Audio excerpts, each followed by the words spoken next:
Well, it's now 2 weeks today until the start of the trail running season, Zagama, and it's actually been a slightly easier training week, especially because the weather hasn't been amazing. So that's actually like kind of unplanned, but maybe a good thing, sort of like a really early start to a taper. Like I still did a lot of good training, but just sort of like slightly less load than the previous few weeks. But there definitely were a few workouts that really stood out and some workouts that I really wanted to get done now because I felt like that was the last chance for me to get them done before I need to start resting up for the race. So not as much time to really put in like the good quality sessions over the next few weeks, so I had to get them done this week. Did the power on the Tuesday, that was a good session, but the real one I wanted to get done really well was this hard session, which I put in on the Wednesday because I was going to meet a friend and head off to do it in the evening, which is not really like me. I've got really used to doing most of my hardest running in the morning, so that way I've got all day to kind of like recover from it, so then I sleep quite well. Whereas if I do some hard running in the evening and then need to go almost immediately to bed, inevitably I don't sleep very well, or at least wake up hungry, especially because I had a sauna after this session as part of the heat acclimatization as well. So I didn't sleep well afterwards, but I got the session done well enough. Actually, when I was running during the session, I thought, I'm not going fast enough, like this isn't that good. But I thought I just have to keep pushing, that's all I can do. And I'll probably be proud of myself after the workout. And then actually checking the numbers afterwards, it really wasn't that bad. So this was the workout here, it was the 30 session. So really concentrating on lactate buffering and speed uphill. So the idea is I can't ever pace a race perfectly. So I'm going to be producing some lactic acid when I push a little bit too hard in certain sections. And I need my body to be able to recover even though I'm still pushing race pace. So this session is really good for that. And it means that I don't have to stop completely to recover like you would in normal intervals. So I did tempo uphill and then back down to the start, and then a big long, I think it was like a 15-minute uphill with the 30-30s, all the way back down that again, and then another tempo 7 or 8 minutes with some little 2 minutes at the end as sort of a bonus. So it was a really good session and I think I executed it well, and then off to the sauna afterwards to try and heat acclimatize a little bit. It's been snowing here most of the week, so still not really the hot and sunny temperatures I might be having down in Spain, especially considering they're having some sort of heat wave at the moment, so it is really roasting down there. So that was one really good session, and then I had another one the next day, and this is one that's really quite high risk. So I need to prepare my legs for the downhills during the race, and we haven't got much trail to run on here, so I'm not naturally running downhill well on trails. I mean, I've got one good trail that I've been using a lot, but it's really quite steep, so not really that runnable pounding I'm going to be getting. So I went off to a 3 kilometer road, which is sort of between 5 and 10% at the steepest.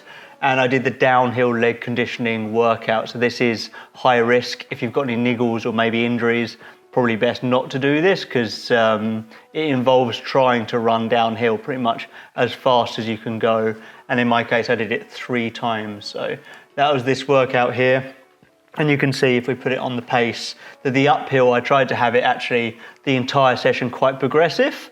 So the uphill, it was sort of like RP4 for the first rep, and then RP5 the second rep, then RP6 for the last rep, but really the main focus was the downhill. On the first downhill, I really tried to let the legs fly, really let them spin along, but also breathing from my stomach and really relax. So I get that leg pounding, but I also try and recover whilst moving down really fast. And again, on the first downhill, I went pretty fast, but not as fast as I could go. Second one, a little bit faster. Then third one, almost as far as I could go considering the conditions, because there was actually quite a lot of snow and slushy, wet kind of stuff on the road, so it wasn't that easy to go that fast, but I really do feel like my legs got the pounding I needed to, and it was a great session. So not a very good downhill session in regards to sort of technicality, but for that leg pounding and turnover, I think it was a really good session. If you turn on the gaps there, you can see it was it was pretty fast as well. I was pretty happy. And then the third session was today, and that was my last race simulation. But it snowed 20 to 30 centimeters through the night, so I woke up and there was no chance I could run on any trails. Even the road had a good layer of slush on it, so wasn't the best conditions. But I did have a plan B, and that was to do the race simulation on the treadmill. So I filmed a little bit before and after, which you can see. So today is going to be a really interesting workout for me. It's 2 weeks until Zagama today, this morning, and this was going to be my last race simulation. It would have been perfect to actually enter into a race. So I got the feeling of having a bib on and doing like a proper race, but now I'm at home, and not only that, it started snowing a lot the past couple of days, so it's not possible to run on trails or even on the road at the moment, to be honest. So it's going to be a race simulation on the treadmill, which I've never attempted before, but I've broken the course into 1 kilometer sections, and then I've tried to have a look at what the gradient for those sections would be, taking the steepest and making it 15% for the treadmill, and then the downhill sections I'll just have on a flat treadmill and reduce the speed a bit, so it's a bit of a rest. And I've calculated using a gap formula what speed I should be doing on what gradients. So it's going to be really interesting to see how it goes. I think it's going to be really mentally challenging, and yeah, I'm not really looking forward to it, to be honest, but let's just hope that the race is going to be a little bit more enjoyable than what this will be. One good thing is I guess it's going to be hotter running on the treadmill than it would be out in the snow. I'm not going to get the downhill leg pounding, which is a bad thing. But I mean, it is what it is. I'm just going to try and get it done and see how it goes.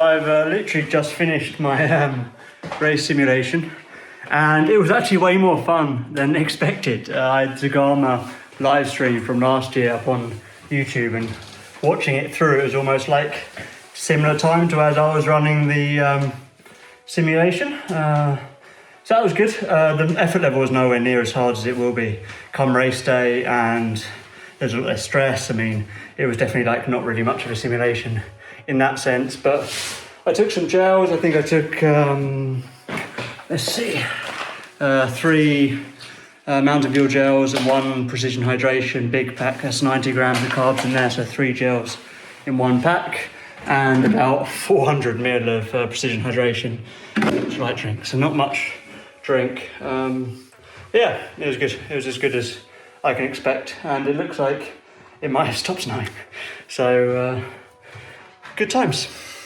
Yeah, like I was relatively surprised how well it went in the end, but I'm just glad to get it done now. I've spent a little bit of time looking at the data, and not a very like race specific race simulation, but still hopefully it's done something, and the fact that it felt easier than I was expecting is a good thing. Maybe I could have pushed a little bit harder during the session, but maybe it's also because I fueled the session so well. So that was the last real key session this week, and I just finished off with a bike recovery. So I got some really good sessions done. I spent a lot of time researching Zagama and put together my fueling strategy, which was the homework for this week. And then I've also been to the sauna 3 times, which has been nice. So I've put in those 3 sauna protocols, and I think I'll be doing the same for next week. So that was good.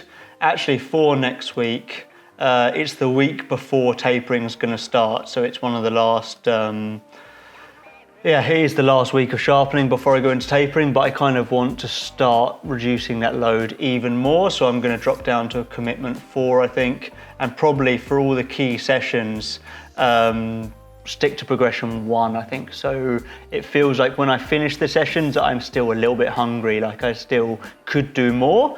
And that's an important feeling to cultivate getting closer to the race. I don't want to get to tapering and think, oh, thank God it's tapering.